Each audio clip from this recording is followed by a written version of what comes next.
Straight now to the Results Operations Centre in Pretoria. Michael Appel's there.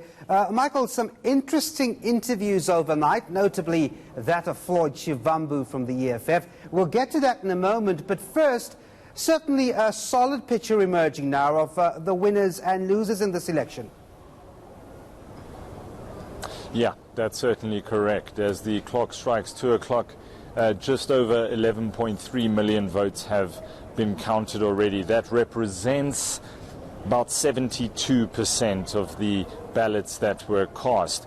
As the picture stands at the moment, we've got the ANC in a very commanding position at the moment. At least 56% of the vote nationally, followed by the Democratic Alliance at 22%, and the Economic Freedom Fighters coming in at about 10%. So nobody's going to touch the ANC nationally.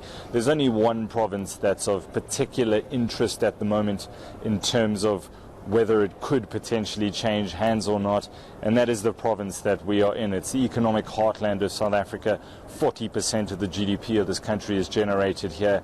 Any political party would love to get their hands on this province, and Gauteng is, if you listen to what the EFF is saying, certainly up for grabs. If you listen to the ANC, they say they believe they've done enough in this province to maintain the very slight lead that they have at the moment. They have about 50.8% the last time I checked. Of course, it's fluid, it's changing all the time, but just about 50.8% of the vote here in Gauteng, while the Democratic Alliance is coming in at about 26%, followed by the Economic Freedom Fighters with 14%. So those two parties together simply don't have the numbers to make up the amount of percentage needed to create a coalition government here.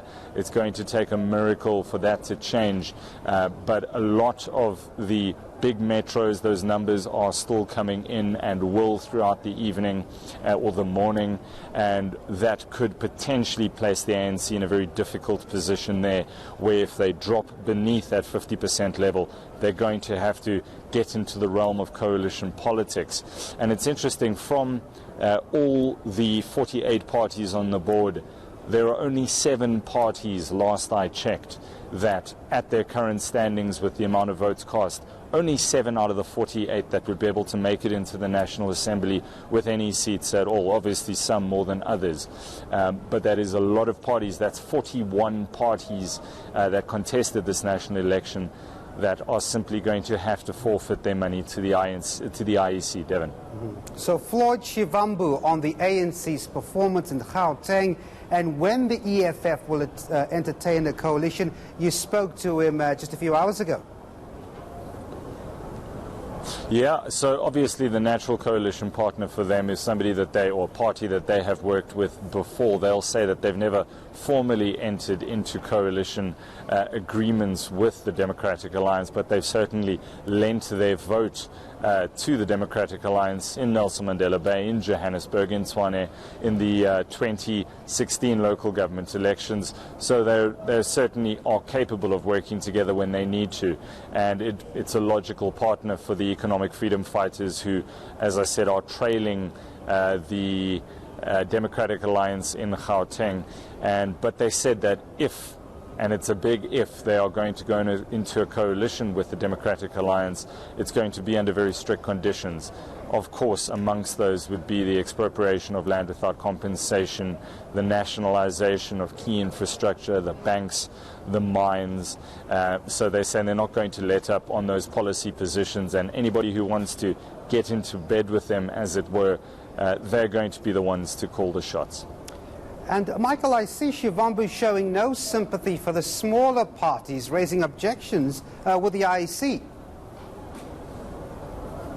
Yeah, I mean, I was there a couple of hours ago chatting to a member from the APC who got me a copy of this objection that they have lodged with the legal services of the IEC. It's an official objection.